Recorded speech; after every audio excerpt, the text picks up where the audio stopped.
एक सुनार इंतकाल कर गया, जिसकी वजह से उसकी फैमिली में शदीद पैसों की तंगी आ पड़ी।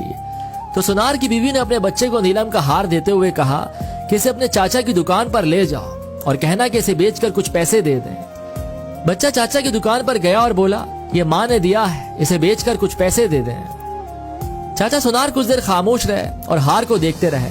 फिर बोले, बेटा अपनी माँ से कहना कि अभी मार्केट में मंदी है, कुछ टाइम बाद इसे मेरे पास भेजना।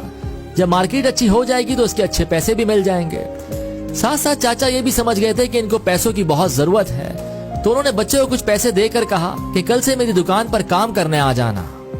बच्चा अगले दिन से काम पर आ गया और चाचा की दुकान पर हीरे जवाहरात की परख का काम सीखने लगा। कुछ टाइम बाद जब वो अपने काम में माहिर हो गया तो दूर दूर से लोग उससे हीरे जवाहरात की परख कराने आने लगे। तो एक दिन चाचा उस लड़के से बोले, अभी मार्केट अच्छी है तो अपनी माँ से वो नीलम का हार ले आओ।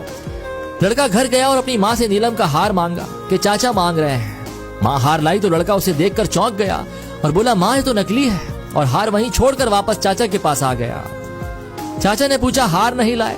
तो कहने लगा, वो तो नकली है, लेकिन आपने मुझे उस वक्त क्यों नहीं बताया जब मैं पहली दफा उसे आपके पास लेकर आया था?